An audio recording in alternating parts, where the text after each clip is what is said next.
Princess Beatrice Mary Victoria Feodor of the United Kingdom was born on April 14, 1857, within the walls of Buckingham Palace. She was the ninth and youngest offspring of Queen Victoria and a Prince Albert. Her parents were deeply devoted to their youngest child. Albert tenderly referred to Baby, considering her the most entertaining of all his children.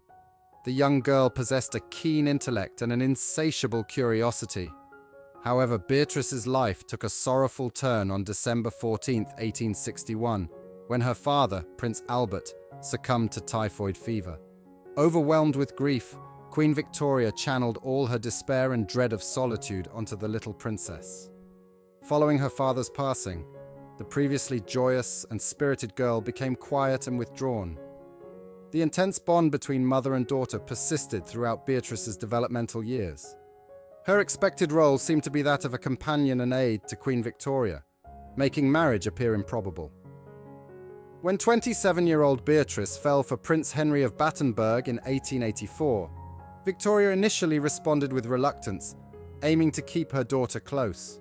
After Beatrice informally declared her intent to wed Henry, the Queen did not converse with her for 7 months. Nonetheless, she ultimately consented to the union on the condition that Prince Henry resign from his duties in the Prussian army and the couple reside with her. The pair were wed on July 23, 1885, at St. Mildred's Church on the Isle of Wight. After their honeymoon, the newlyweds dutifully returned to Queen Victoria's side. Princess Beatrice served as Victoria's trusted companion at social events, always appearing regally splendid. Naturally, she had access to the extensive collection of the British royal family's jewels. Some of these adornments were wedding gifts or presents from her husband or mother. Beatrice had favorite pieces of jewellery that she frequently showcased to the public. Among these were the fringe and strawberry leaf tiaras. These exquisite crowns often adorned her ensembles, accompanied by 3 royal diamond tassel brooches. The exact origin of these brooches remains unknown. In an official portrait commemorating the coronation of George V in 1911, Princess Beatrice's gown is embellished with these brooches, nicknamed dumplings. This piece of jewellery features floral designs with 5 cascading strands. The brooches were set with old mine-cut and rose-cut diamonds. At some point after Beatrice's death, the diamond pampillas were sold. The owner and whereabouts of the jewellery remained unknown until 2003. 2 brooches from the set unexpectedly appeared among the lots at Sotheby's auction in London in 2003 and were sold for £33,850 to socialite Cecile Zilka, who used the diamond pampilles as earrings. Another enigmatic piece of Princess Beatrice's jewellery was the diamond star tiara. When Princess Beatrice married Prince Henry of Battenberg in 1885, she received a wedding gift from her mother, Queen Victoria, consisting of a diamond circlet and diamond stars, featuring 5 diamond stars on a diamond base. Princess Beatrice was depicted wearing the diamond star tiara in a portrait and a miniature painting created in the late 1880s or early 1890s. The stars could be detached from the tiara and worn as hairpins. The further fate of the diamond star tiara is unknown, as Princess Beatrice did not wear it after the 1890s.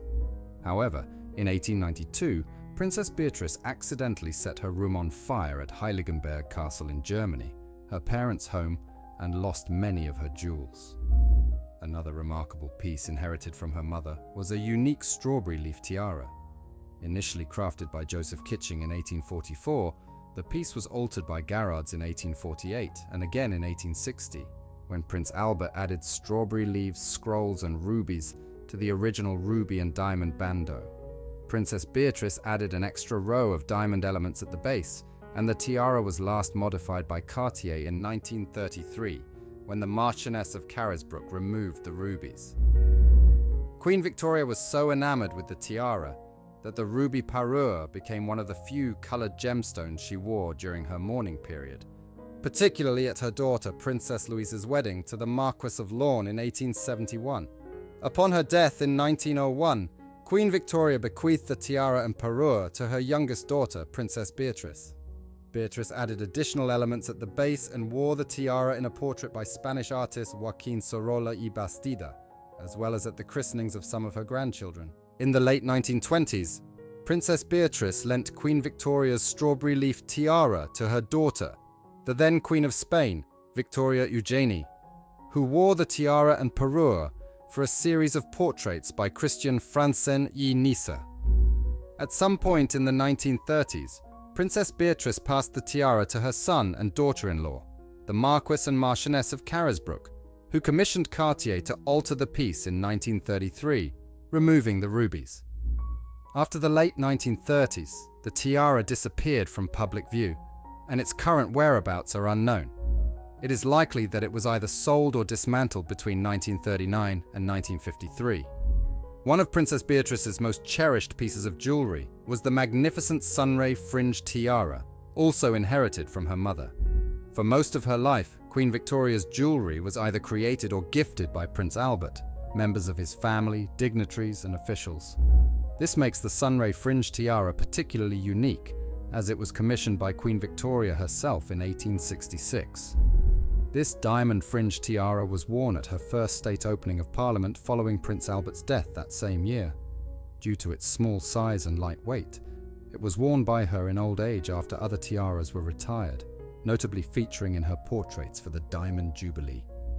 Upon Queen Victoria's death, her diamond fringe tiara was inherited by her youngest daughter, Princess Beatrice, who wore it atop a small diamond meander tiara she owned. Princess Beatrice wore the fringe tiara at the coronation of her brother, King Edward VII, in 1902, and at the coronation of her nephew, King George V in 1911.